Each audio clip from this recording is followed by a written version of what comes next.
welcome back to the first Twilight, I believe. Mm-hmm.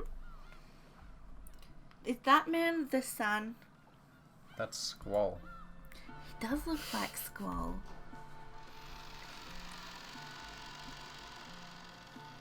And there's a typhoon.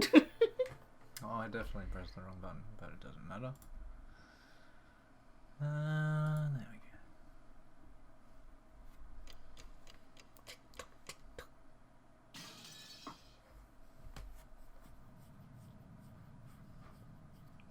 October 5th, 1986.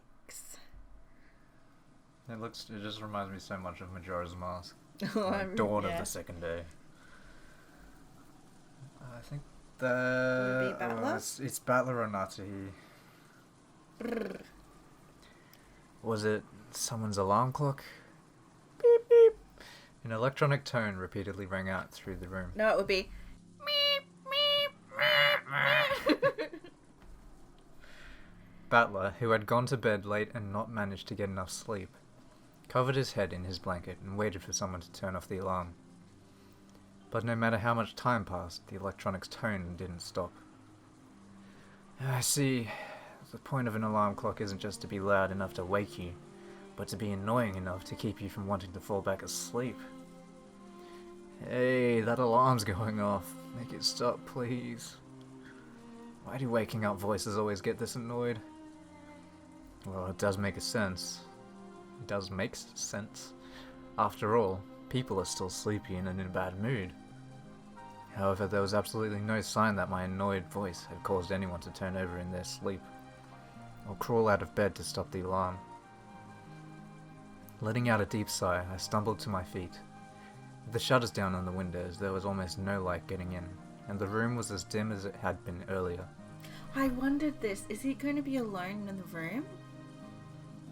Though, even without the shutters, there's no way this dull weather would let in enough sun to make this a pleasant morning. The cousins were still wrapped up in their beds, sound asleep and taking no notice whatsoever of the beeping. Are they dead? Just let's read.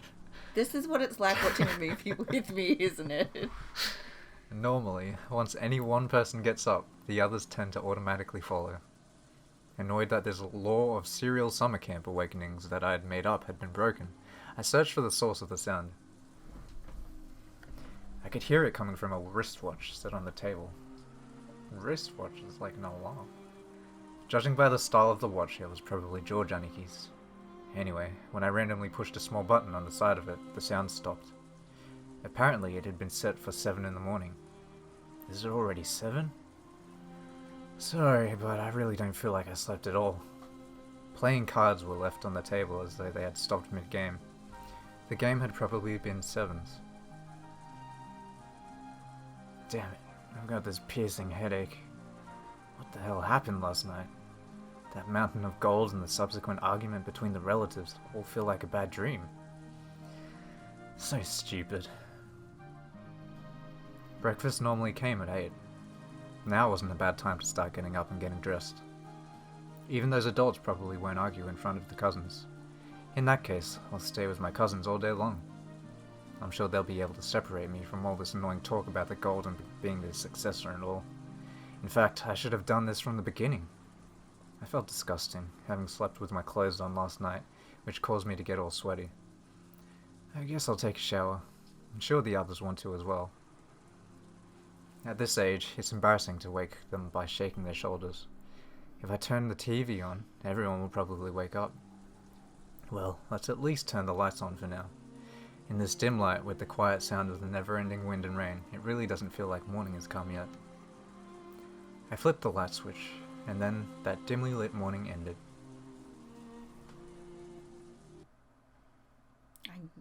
I thought it was weird that he came in and it was so quiet. It's 3 a.m.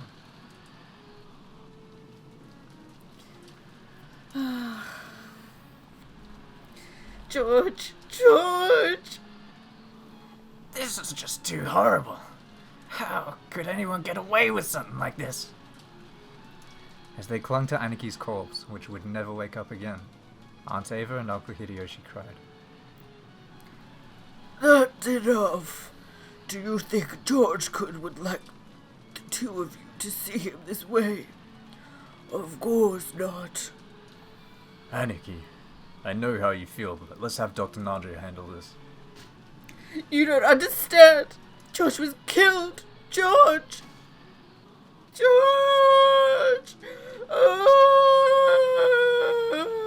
Dr. Nandre is right. We mustn't keep staring at George in such a state. This is for George's sake. We have to restrain ourselves for now. When Aunt Ava tried even harder to cling to that corpse, Dad and Uncle Hideyoshi dragged her away and had a heated debate with her just beside the wall.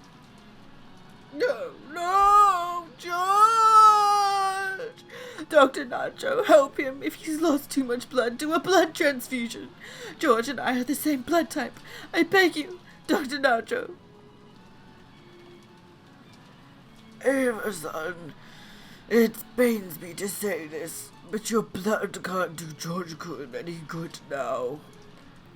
Dr. Nandre shook his head slightly, then nodded across to where I stood, giving me a signal. I softly pulled the blanket up, covering George Aniki's corpse. His neck was split wide open. It was probably larger and deeper than his mouth. Would covering that part up make the corpse look neat and clean? Of course not. The large amount of lost blood stained the bed horrible red and black, and even covering him with a blanket couldn't hide the traces.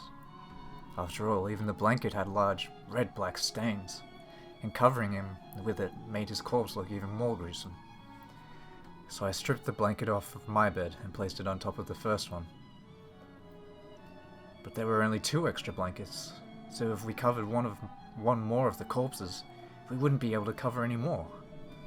I feel bad about the ones we can't cover, but for some reason, times like these make me feel like muttering, "Don't complain about it being unfair," inside my head. Kirie, put blankets over all of them. Wouldn't want them to catch a cold. Sure. Kirie-san and I started covering the other corpses up to their heads with their blankets, just like George Aniki's, so that they wouldn't have to undergo any more shame with their terrible wounds exposed like this. In one bed rested Jessica. Jessica was exactly the same as George Aniki. Though she appeared to be resting quietly in the bed, her neck had been sliced deep and the wound lay open in a brutal way. Maria was the same. And not only Maria. There was one more victim lying on the same bed as though they had been sleeping alongside each other. It was Aunt Rosa. George Aniki, Jessica, Maria, and Aunt Rosa. In this room where 4 humans who had been killed, their necks sliced open. They'd probably been like this since last night. I'd returned without noticing anything, gotten in bed and fallen asleep. All of them had a horizontal cut across their throats. Let's just have a quick look, I guess. It feels like it's been so long since we've had to deal with murder. This one, I feel is not. You don't have to go too deep into it right now because what they've described is more or less pretty cut and dry. Well, what it seems. It's basically a recap what we are getting. So his corpse was found in the cousin's room on the 2nd floor of the guest house.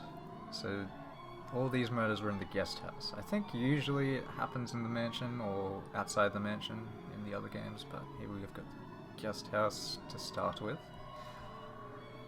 The direct cause of death is unknown, but his neck was sliced open by a sharp blade. Does that make any sense? And it should...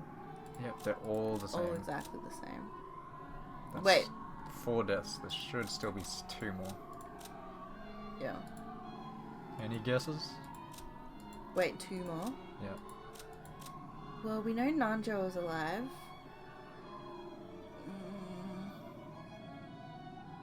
We know Nanjo, Ava, Battler, Erika. I think Rudolph and Kirie. Could Natsuhi. go to be one because he was in the guest house. But But it also depends on the time of death. So what we're assuming, or I guess what they want the reader to assume, is that they were dead when Battler arrived. When else would they be dead? Could be when Battler was asleep. They could have died before he entered, during his sleep. Or... I don't know. Well, let's get back to it. I had been forced to see all the way into the depths of those gashes in everyone's throats. At worst, the wounds might have been deep enough to stretch halfway through their necks. If you tried to open it up, you'd probably be able to see that the gash reached all the way to the bone. The only wounds were the single gashes on each neck. So, if you just covered their necks with your hand, you might be able to persuade yourself that they were merely sleeping. Why did they have to show us the picture of the jaw then? Oh. But even so, this frighteningly deep wound was incredibly gruesome. There's no such thing as clean or dirty ways of killing. All methods of killing are equally brutal. But even so, the brutality here was just horrible. And there was one more thing that adorned these brutal murders, making them even more unsettling. Drawn very large on the wall was something like an eerie magic circle. It was drawn in a bright red paint that looked like blood, and made it look as though some creepy ceremony had taken place in this room, with the four of them offered as human sacrifices. However, that wasn't what we were concerned about. No one has a heart so cold that they could witness the deaths of those close to them, and still worry about some scribbles on the wall.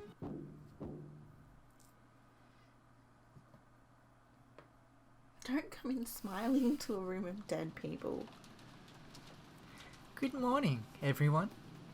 Oh, what a wonderful magic circle.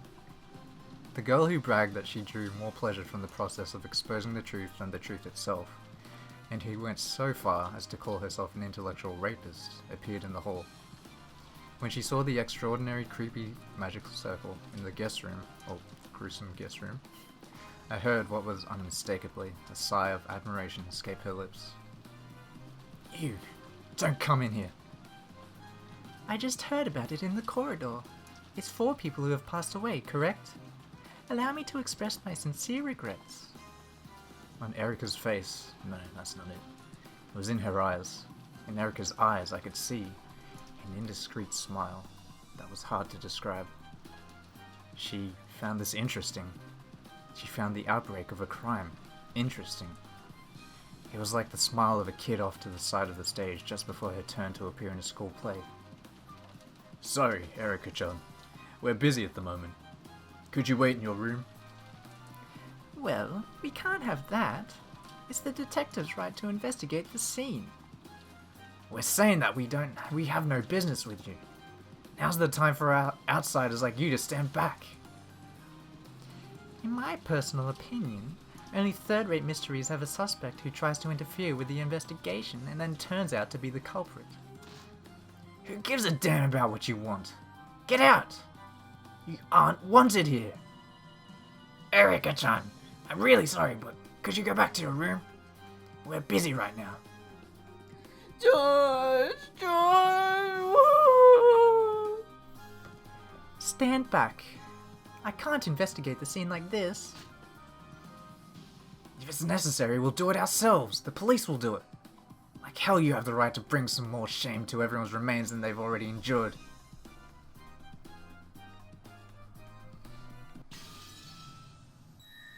Detective's authority. The detective has the right to inspect all crime scenes. Stand back, Ushiromiya Battler.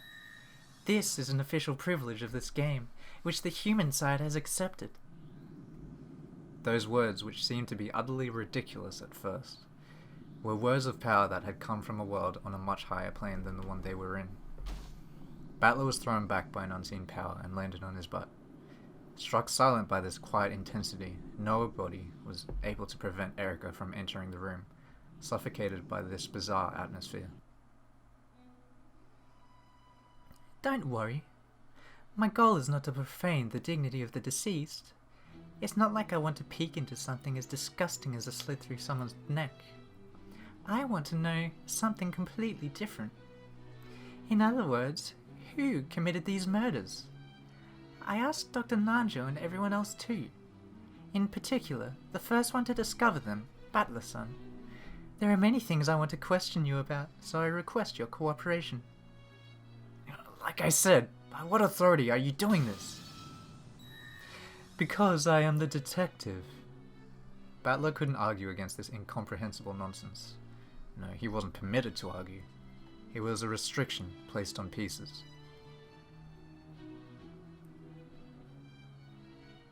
Erika summoned Dr. Nanjo and heard the details of his preliminary examination of the corpses.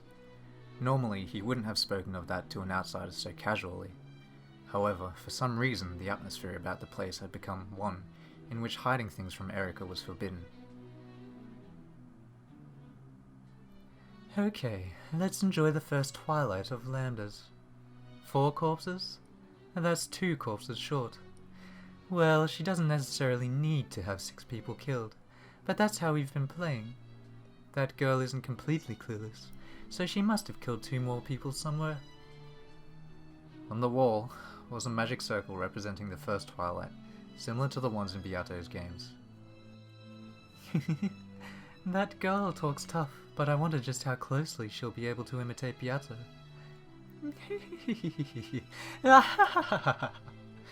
That Hebrew sure is crappy.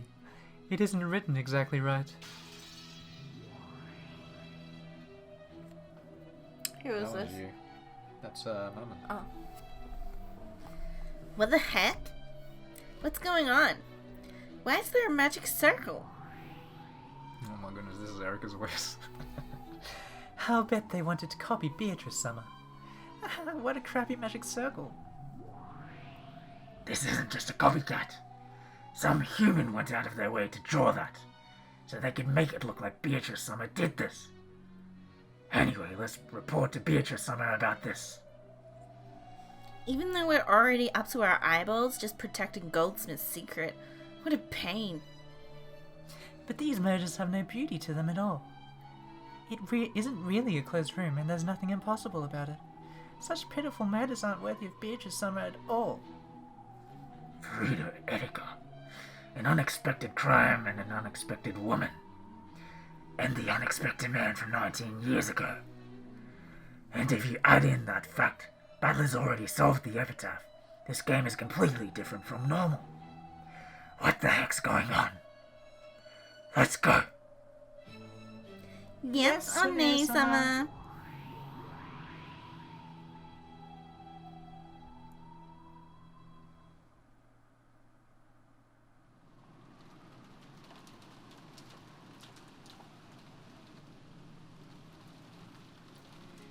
In the kitchen, Gerda was preparing a wonderful breakfast at a brisk pace. The I main can't dish, wait to see his smiling face disappear. The main dish would be herb omelets. Even simple foods could become an invigorating feast under Gerda's skillful hands. He would pre-cook everything beforehand to prepare the food in the dining hall right before everyone's eyes. Bun, bun, bun, bun. Gerda hummed as he continued his work in high spirits.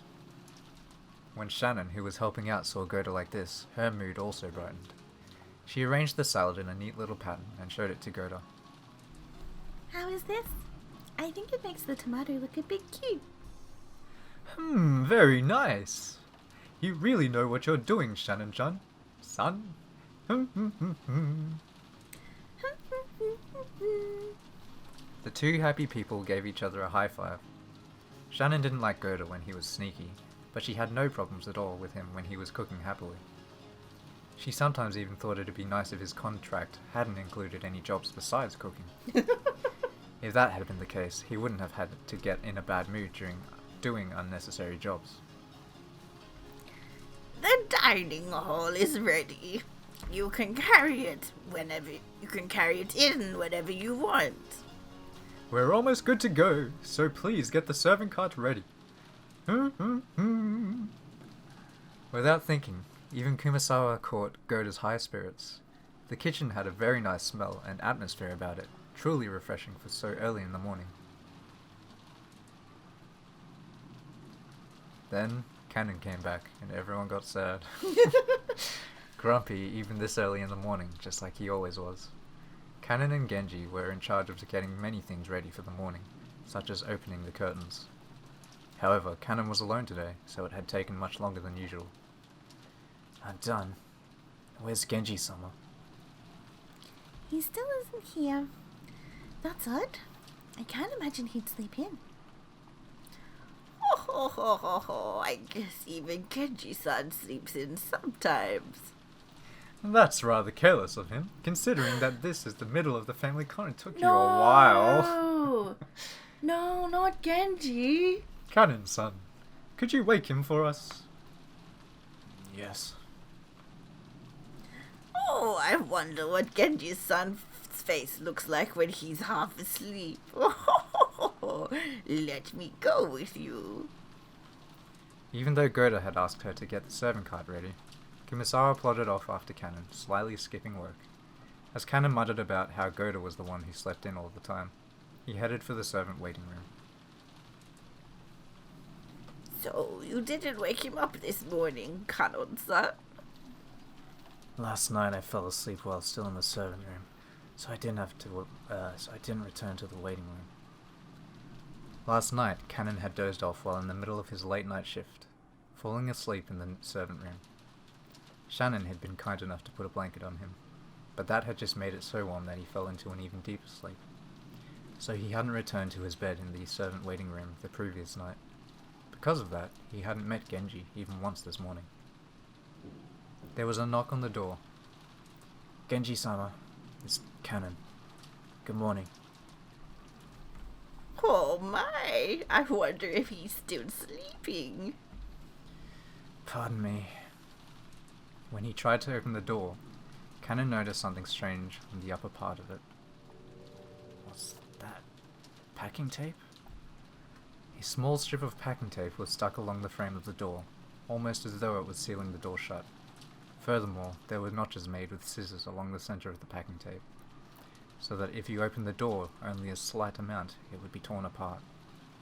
Also, written sloppily across the packing tape with a thin pen was what appeared to be someone's signature. It was written in a very intricate and decorative manner, so even if it was a signature, there's no way of telling whose it was. It's probably some sort of prank. I don't get it, but it's no use worrying about it now. Genji-sama, pardon me.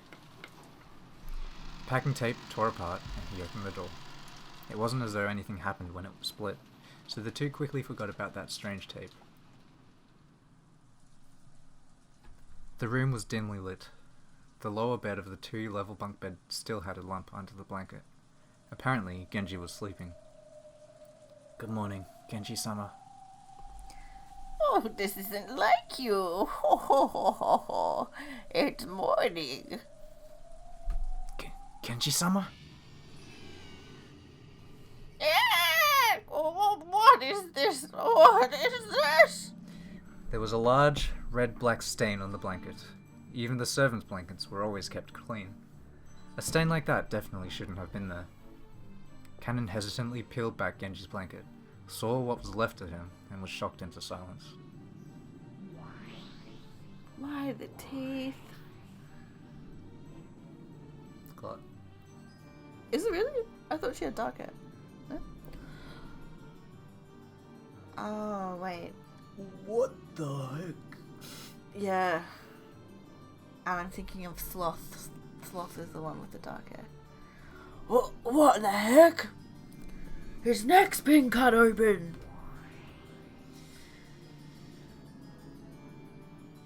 Is this Sloth? I think it's Belphegor? I can't be bothered. I can't remember her voice if I was doing it. It's thin. You wouldn't be able to leave a cut this deep without a fairly long blade. What's going on? Battler solved the riddle of the epitaph, right? Why are there murders happening? I don't know. In any event, this isn't good. We should report this to Beatrice-sama and Natsuhi-sama. Belfer, hurry and report to Lucy Nair. You're right. Understood. After dashing out, Kumasawa called Goda and Shannon over. Then, this new pair let out screams identical to the first two. No, don't stop making breakfast, Koro! Is now really the time to be saying that? There's no chance they'll have a quiet and peaceful breakfast on the second day. I have a bad feeling about this. Genji might not be the only one. Let's check the entire mansion. Something else might have happened. Yes, One-sama.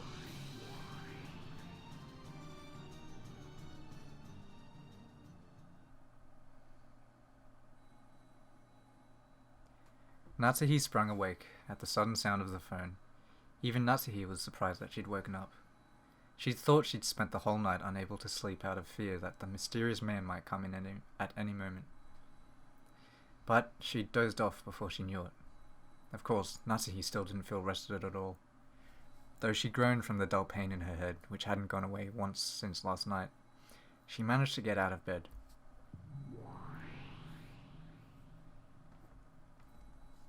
What's your favourite? Oh, my favourite. Morning, Natsuhi-sama! Oh no, the combination. Morning. And what a horrible morning it is. Don't worry. No one tried to enter this room. I see. Thanks for keeping watch all night. Even so, that didn't mean she'd been able to sleep peacefully. The continued ringing of the phone made her headache throb even more strongly. It's giving me a headache. I think you should probably answer the phone, and then I've got some bad news to report from my sisters. Let's leave the bad news for later.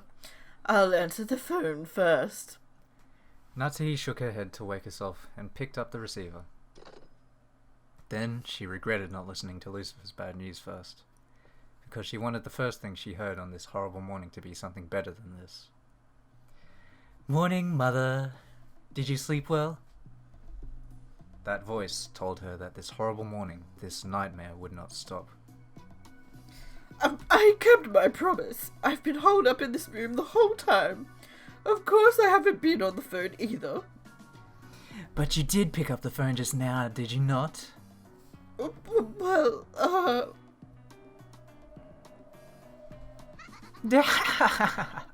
Just kidding. This is just a morning call I am giving my beloved mother. Morning, Mother.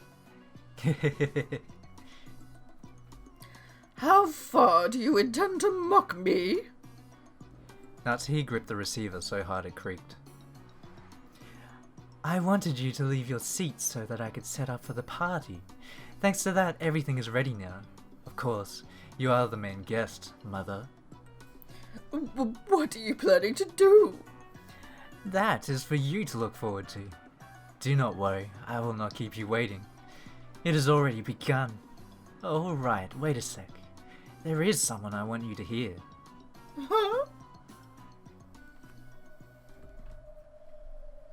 There was the sound of the receiver being jolted around. The phone was apparently being passed to someone else, but there was a clunking, clattering noise, as though it was taking a lot of effort to hand the receiver over. Who in the world could he be giving the phone to? No matter who this man gives the phone to, that can't be good news for Natsuhi. Whoa! Untie me! Coward! Uh-huh? Dear? Is that you? Untie it! Untie it! It was, without a doubt, the voice of her husband. However, he didn't respond to Natsuhi's voice. Perhaps he was bound somewhere in the darkness. Kraus, not realizing that Natsuhi was on the other end of the phone, repeatedly demanded that he be untied. Your husband is here. His eyes and ears are covered so you won't be able to talk. But I think you can tell that he is in perfect health. What are you after? Let my husband go! I will let him go tomorrow. If you keep 2 promises, that is. What are they? One is that you keep it a secret that I have your husband in my care. There will probably be a fuss when they are unable to find Kraus anywhere in the mansion. But you know nothing, so you will say nothing. Understand? I understand. What's your other condition? Oh, just a little game. At 1 today. You will go into the foremost guest room on the first floor of the mansion and hide in the closet. A guest room? Why should I go into a closet? Just a little hide and seek. If you can hide there for an hour without anyone finding you, you win. If someone does find you, you lose. And if I lose, what happens? Nothing in particular. Is that not what playing is all about? If you play along with this hide and seek, I will release your husband tomorrow. Will you really keep that promise, I wonder? Of course. Make sure you do too, Mother. If you break our promise, I will know right away. At that time, there was suddenly a loud knock on the door to Natsuhi's room. Her heart leapt automatically.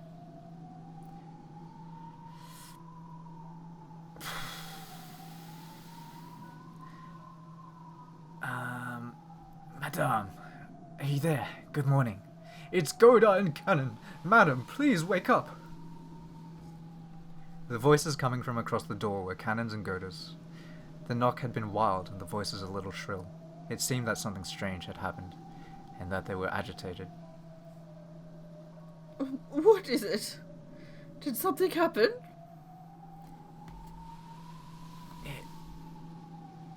Oh no, that was me. What is it? Did something happen?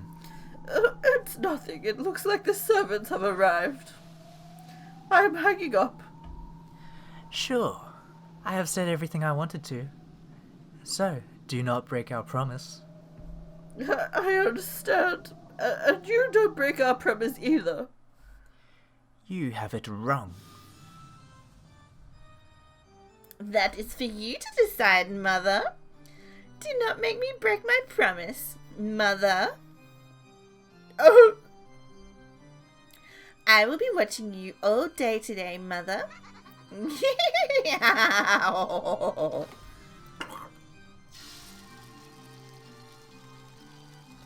Lambda Delta slammed the receiver down on the antique phone. Then the phone exploded into bits and became a golden splash, then a cloud of gold butterflies, and then disappeared. Dance for me, Natsuhi. Dance in fear of your sin 19 years ago. My turn's going pretty well. Okay, your turn now, Burn.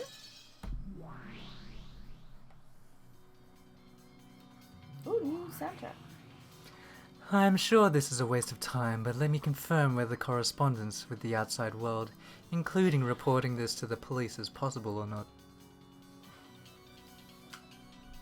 It's impossible to make use of the external line. Looks like you can use the internal line, though. It's impossible to use a boat inside the typhoon. I guess the closed circle is complete now. Congrats, you're a full detective now, Burn. When the police intervene, they sometimes steal some of the detective's authority. However, with the construction of the closed circle, the existence of police had been denied for all eternity. From now on, the authority of the detective piece will be totally guaranteed. Yeah, thanks a bunch. Then I guess it's time to get this game started. Erika, you're the main character. Now, begin. Even Genji-sama? Oh. Genji-sama, eh? Even Genji-san? 5 people have been killed. Yes. And it was so horrible.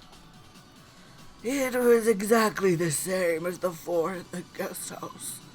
The neck was sliced open with a terribly sharp blade. To think even though I had the midnight shift, I didn't notice anyone suspicious. Don't blame yourself. If you'd bumped into the culprit, you might be the one dead right now. That one must feel horrible, like sleeping with. It would smell. That much blood would smell. He was pretty tired. On top of that, the phones aren't even connecting. I doubt any boats will come in this weather. This is serious. And that makes it very likely the culprit's still nearby. Then what? Does that mean we'll be trapped here with the murderer? What is happening to my voice? And what does that mean we'll be trapped here with the murderer until the typhoon passes and the boat comes? It'll be okay. If we all stay together like this, even the culprit won't be able to lay a finger on us. Even Jessica? I can't believe it. We won't let ourselves be killed. I'll avenge George. I won't let them get away. No matter who the culprit is or what their reason is, I won't let the one who killed George get away. I'll kill them. I'll kill them. George. Okay, everyone, are you done crying yet? Silence, please. Has anyone seen Cross-Sun yet? We've been calling him for a while, but he hasn't answered. Could the receiver be off the hook? No, we could hear it ringing. There's no way he didn't hear it. What does that mean? You don't think Uncle Cross too? Figures. I hate to say it at a time like this. There were 4 in the guest house plus Genji to make 5. I figured there would be one more. Why? How could you know that? Are you the culprit? Did you kill George? Stop it, Ava-san. Now is not the time. Ava got agitated and grabbed at Kirie. Nandre stepped in between them, and it grew into a bit of a scuffle. Watching this, Erika smiled condescendingly and shrugged. Of course. It's natural you'd guess there were 6 victims after seeing the crime scene in the guest house. There were only 4 corpses, so it'd make you wonder who the other 2 were. How could you know such a thing? You killed them? You killed George! Quit it, Ava. Erika-chan, Kirie-san. How can you know that? Can't you think before you talk? It's a simple connection to make. The scribble drawn at the scene of the crime in the guest house was a magic circle. I just tried to think of things connected to both magic and murders. Ah, so it's the epitaph, huh? I see. It's the first Twilight. What's going on? Well, I don't have a clue either. Is that how it is? That damn witch. So is this really Beatrice-sama's doing? Why do you all keep talking as if you know something? I don't have a clue. Someone explain. I told you, Ava. Calm down a bit. That's how it is. Ever since I saw the magic circle at that crime scene, I imagined this might be a plotline murder following the epitaph's first Twilight, which would mean there are 6 victims. Simply by the existence of the magic circle in that place, this level of reasoning is possible for Furuto Erika. What do you think, everyone? So, Uncle Kraus was also killed? We can't be sure of that. Kraus-san isn't the only person who hasn't come here, right? There's one more.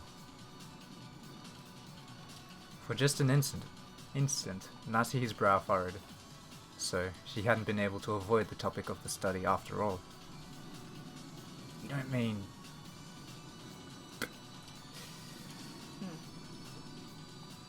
Ava, probably. She calls him father. You don't mean Dad? Hey, someone must have contacted the study, right?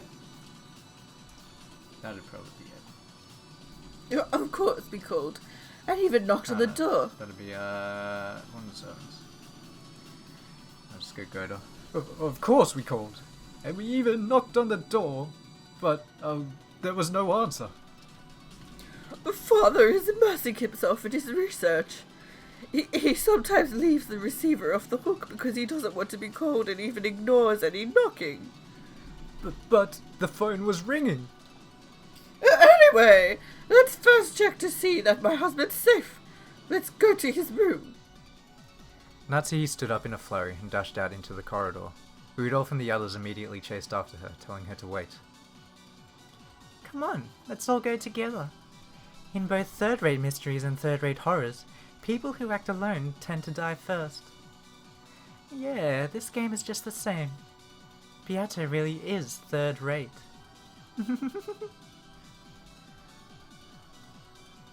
Oh, but in third-rate disaster movies and third-rate action movies, people who act alone do survive, right? Weird.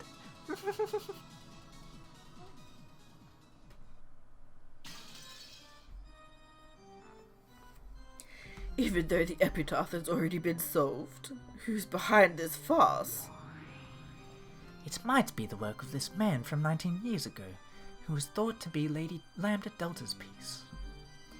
Ah, yes. That can't be true. In the games up until now, Beato has already stated that Kinzo is vanished, meaning that no more than 17 people exist and no 18th person exists.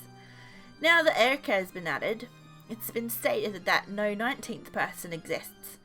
There's no room for this man from 19 years ago to appear on the island. So, the man from 19 years ago is disguised as one of the existing humans. Or else.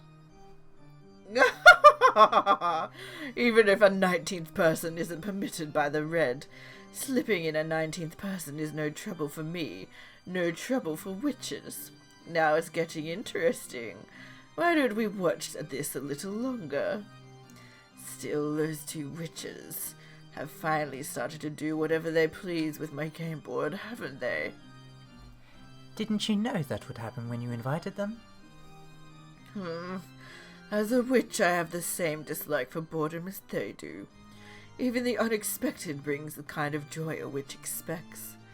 Very well, bring it on. It's great that you're so eager, but things have taken a nasty turn. Get it? Indeed. Perhaps this isn't the best time to wait and see what happens next. I know that. At this rate, Kinzo's existence will become an issue once again. And the barrier around the study won't last long. That isn't all. Things are going to get even worse. See? Move 1, move 2, move 3. And then you're cornered. Natsuhi. Garp whispered something into Beato's ear. Beato's mouth slowly widened into a grin. Erica bringing everyone together is actually convenient for us. All darkness outside the range of observers belongs to us demons. This may be the only time to make that move. Natsuhi is the king. She can't move far, but we can not allow her to be taken. Let's take the initiative. If we slip up here, Natsuhi will be cornered. Garp, can I count on you? Of course. I'll blow a hole through a closed room tricks, alibis and mysteries alike. Leave it to me, I'll handle it. Nandra. Garp was swallowed up, along with the chair he sat in, into a pitch-black hole that opened on the floor. You know she's going to keep that as part of her payment. She's like, I'll be taking this. What? Garp. Yeah, what's she going to take? The chair. The chair. She took the chair with her. After that, a hole opened on the ceiling. Oh no, she didn't. And spat just the chair back out, returning the place to the way it had been. This is becoming troublesome. I see. Against Lady Lambda Delta, even I am nothing more than a mere piece. So, in the early game, I must worry more about expansion than losing or taking pieces. I'm just no match for that person. I won't let her do that. Natsuhi is the final master I will serve. Know that this is a piece you'll never be allowed to take so long as she has a contract with me, Beatrice.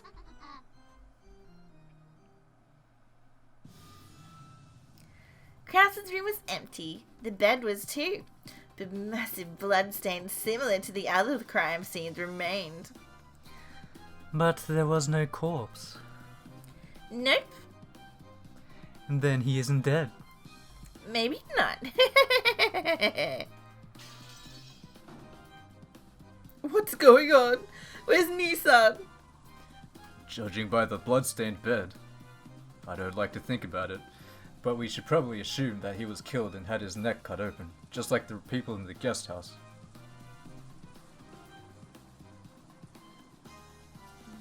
Let's go Nanja, maybe. Probably. Judging by the amount of blood lost, it's hard to imagine that he's okay. But where did Krasama... That's Shannon probably. But where did Krasama go? Large amounts of blood stained the top of the bed, but there were no similar marks on the floor of the room. That was a hint. He's grayed out. He's not redded. So that means he's taken off the board. It just means he's missing. I think it's happened before. People have been missing before they've been declared dead. So went missing. Large traces of blood left behind.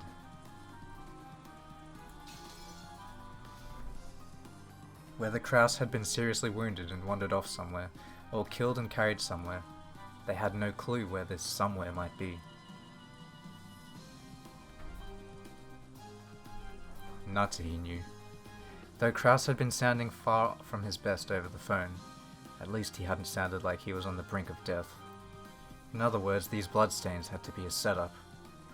That might not even be blood. However, just what was that man thinking? What's this supposed to be? What the heck? So, on the first Twilight, there were 6 sacrifices. Was Kraus-Nissan in the habit of locking his door? We just came in without unlocking it. Yes, Kraus-sama also has a habit of locking up. At this house, Madam has ordered that all non-public areas be locked. How many keys can unlock Uncle Kraus's room? In addition to the one key Kraus-sama held, there's the master keys.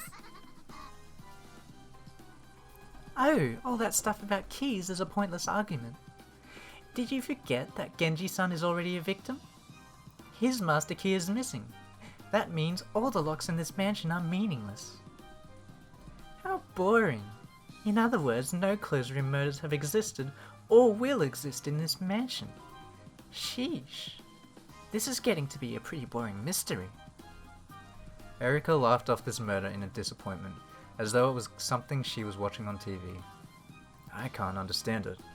Why is her world so different from ours? It's almost like she's in a separate dimension from us.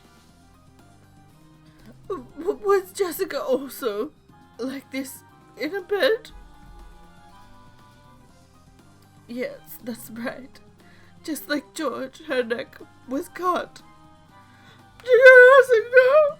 Let me be with Jessica! I haven't even seen Jessica's face yet! Jessica! Jessica! Wait up, Natsuhi-san! The culprit might still be hiding nearby. It would be dangerous to let her be alone. Natsuhi flew out of the room and dashed towards the guest house this time. It was only natural. Natsuhi still hadn't even seen Jessica's dying face. Everyone probably thought that. Of course, even Natsuhi was half thinking that. The other half was her desire to shift everyone else's attention away from the study. Oh, your daughter and your daughter's dead, your husband's gone missing. How can you be even, plotting? Strange crimes had occurred, the gold had been discovered, and some relatives had even recommended Battler to be the successor. Even in these twisted circumstances, she had to protect Kinzo's secret. If my head is going to be wrecked by this suffering anyway, please just let my head explode right now. That way I won't have to suffer any longer. So,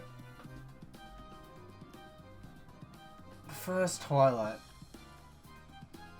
Who has alibis? The first... You're not talking about the very first game. No, this game, the first Twilight, first So 6... Battler has an alibi, depending on the time of death. You had Goda and Nanjo and Erika were all having a late night party.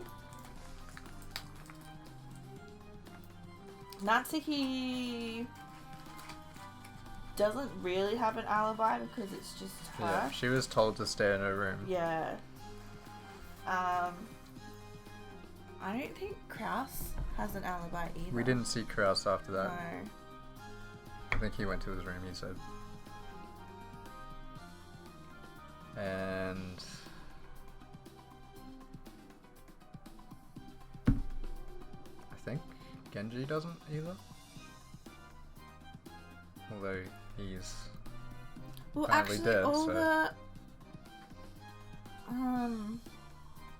so Ava, Hideyoshi, Kirie, and Rudolph, I think technically should have. they were all together with Battler. Yeah, having they the were all conference. together. But didn't Battler say when he left, like they were still Uh, going at it? Yeah, so I think they just kept going. Yeah, they kept going, and he just couldn't take it anymore. I think.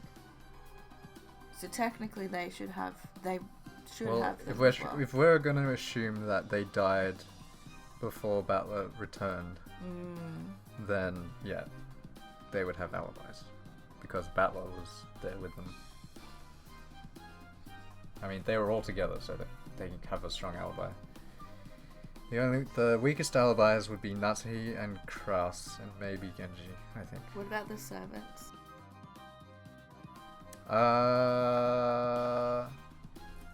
Yeah.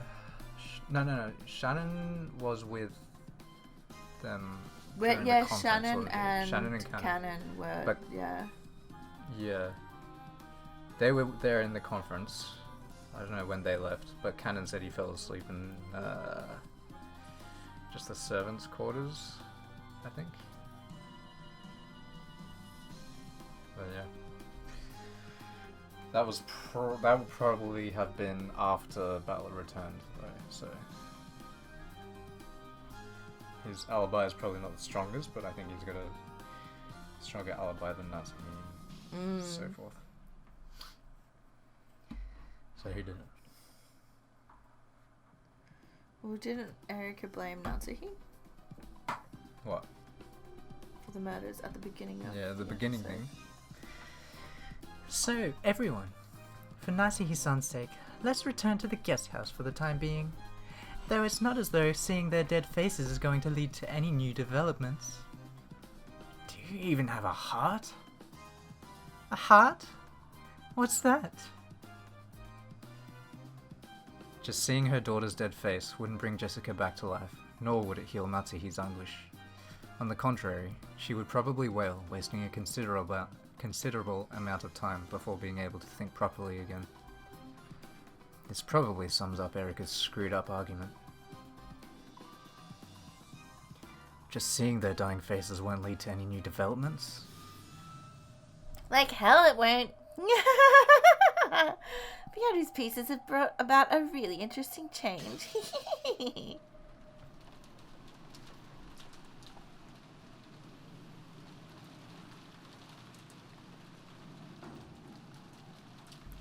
What in the... Natsuhi flew into the cousin room on the second floor of the guest house, and was struck dumb by the bloodstained beds and the eerie magic circle which looked like it might have been drawn with the victim's blood. Where is Jessica? Where is she? Jessica! In that bed. A bed? Where? George? Where is he? Wait a sec. What the hell is going on here? We made sure to lock this room when we left, right? We can now be certain that the culprit has a master key. Once again, my reasoning was correct. Who cares about that? Where did they go? Where did everyone's corpses go?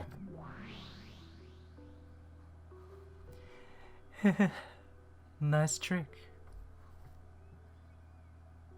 Hey, look, it's magic, right? That garb who's with Beato hid the corpse of someone with magic. All of us moved together. So you're trying to say that everyone had alibis? Your reasoning goes something like this, right? The four of them weren't actually dead, they were just playing dead. Then, when no one else was around, they hid somewhere. Am I right? You don't intend to proclaim any of the deaths in red now, do you? Of course I won't. Unlike that dolt Beato, I don't give a red out for free. In that case, I'll be glad to use the blue truth. I can think of many ways to work around something of this level. Sure, go ahead. Blue truth time.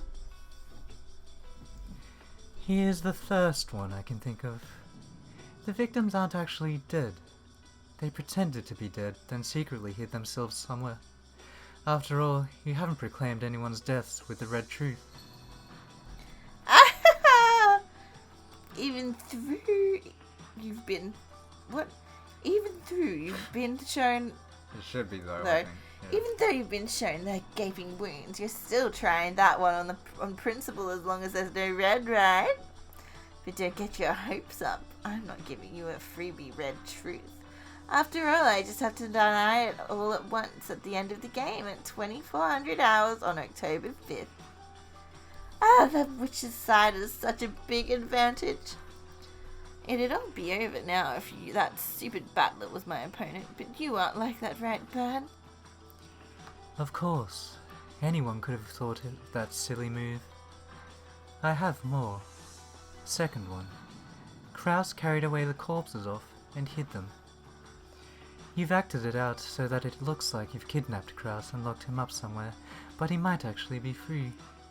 Kraus has no alibi. Kraus hid their corpses. Yeah, that's right. It's not like I proclaimed that Kraus was being confirmed with the red truth. You know how they say you've got to confuse your friends before you can confuse your enemies? So we lied to Natsuhi, making it seem like he'd been captured? Any others?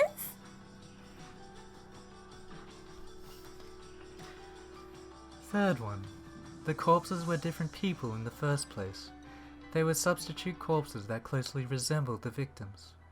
George and the others were hiding from the beginning, and the later cleared up those substitute corpses. These corpses were dead from the very beginning, so they don't count towards the number of people on the island. That's messed up. So even though all those people gathered around and saw their dead faces, none of them realized they were substitute corpses? Since you haven't used the red truth, there's a possibility that everyone's misidentified all of the corpses. Though, if you feel like repeating no one would misidentify a person, I'll withdraw that claim immediately, okay? No way, I'm not falling for that. The red truth's only useful if you use it with flash, right? I'll take a single truth out of a large pile of blue and smash it with red. Then the rest of the blue truths will be swallowed up by darkness before you can find out whether they were right or wrong. That darkness is the world of witches. You won't be given any truth at all. I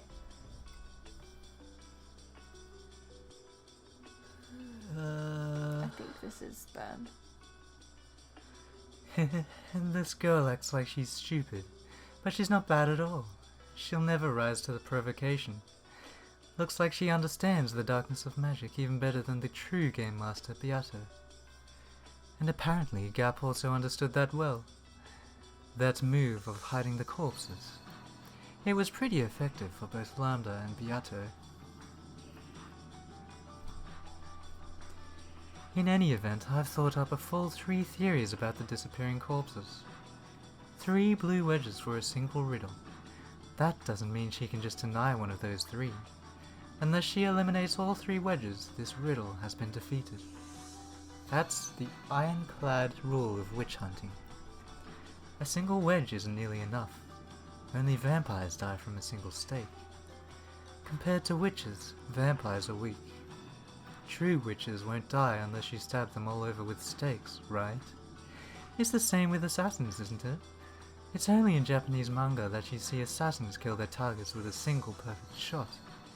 Real assassins will empty out an entire magazine's worth of bullets. That's how you do things, right? Of course it's the same for me. But it's this girl we're talking about, so she might slice it all in 2 with a single swipe of the red.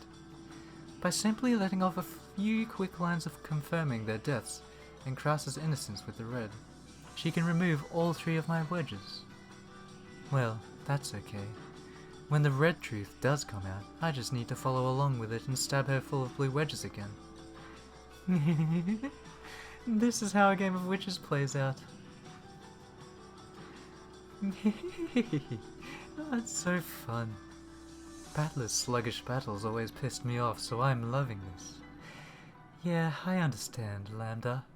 This first Twilight is just the beginning of the beginning. It's just a skirmish, right?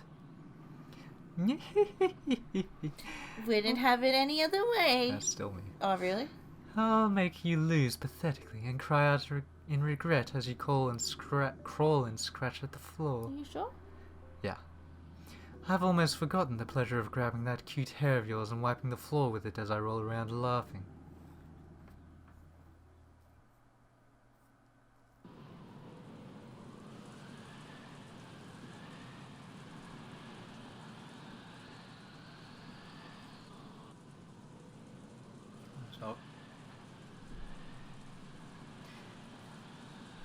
The servant waiting room in the mansion had once again gone silent.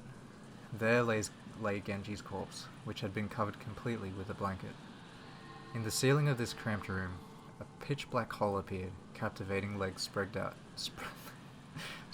out, and Garp floated downwards. Sorry, Genji. You probably want to enjoy your eternal sleep right there, but that's not going to be possible.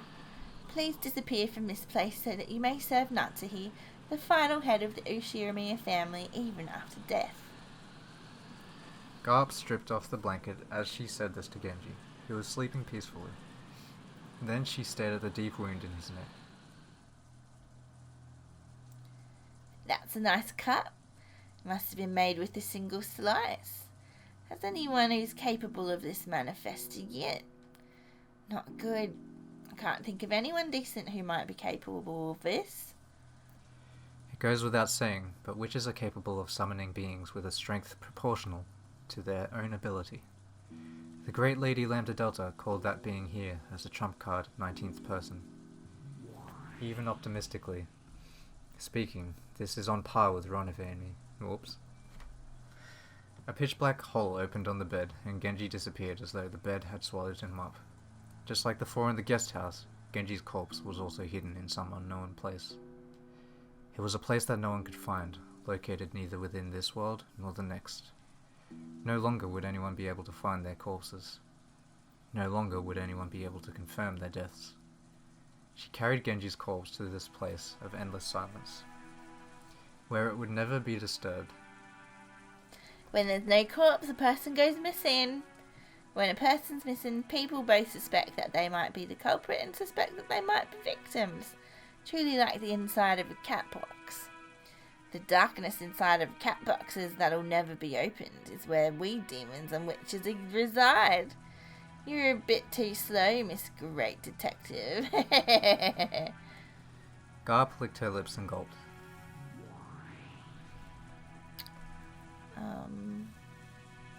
I wonder why Garp Summer is going around hiding corpses.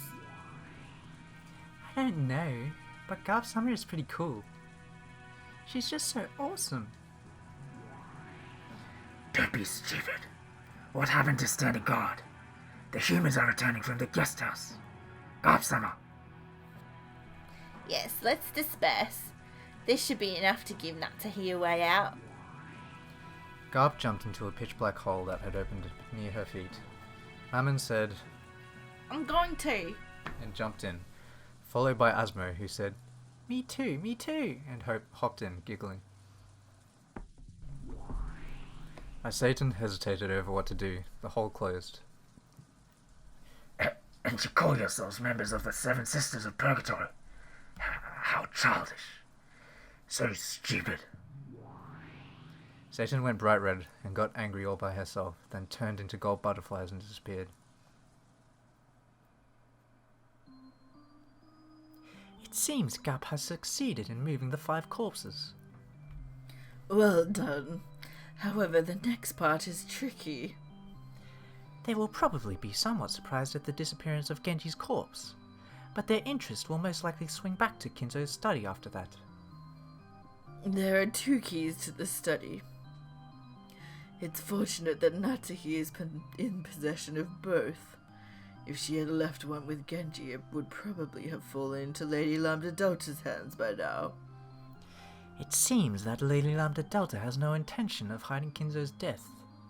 Apparently, she plans to fight while ignoring the moat, towers, and ramparts that you have created. This has become a strange triangular confrontation. We are all each other's enemies, but we will sometimes join forces without notice. In a 3-way fight, just when you think it's 2 against 1, it suddenly becomes 1 against 2. That's what it's like. That Chinese battle royale. Don't you think it's like that? Records of the 3 kingdoms thing? Oh, the Longzhong plan, is that right? Mhm. That's quite a sophisticated analogy to hear coming from you. There were 3 empires in records of the 3 kingdoms, weren't there? Wei, Wu, and Shu, right? That sounds just like us. So which empire won out in the end? The power that gained control in the end was the Jin dynasty. The 3 empires you mentioned were all destroyed. Oh, I didn't know that. I thought one of the 3 emperors won. Didn't the Wei have an overwhelming advantage? They had the position of emperor stolen from them, and their empire was subjugated and destroyed. The Sima clan, a noble family that Cao Cao invited in as advisors, eventually gained central control in a power struggle and took over the country. Not Runway? No. So they were invited in as advisors, and they seized control.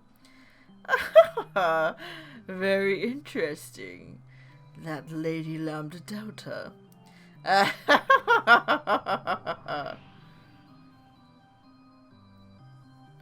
Pardon me! The humans have confirmed the disappearance of Genji's corpse in the servant waiting room. They have started moving towards Lord Goldsmith's study. DJ, they're coming. Let them come. The humans and the witches of certainty and miracles. If this is a 3-way fight, then we've got humans, witches, and... what should we be called? If the thing we're protecting for the time being is Kinzo's phantom. So, are we phantoms then? There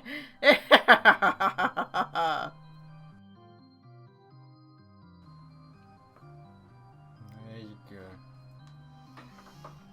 Marathon chapter.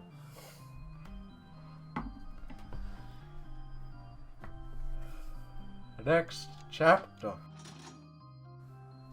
Can't wait. One of your favorite chapters? No, it's just fun.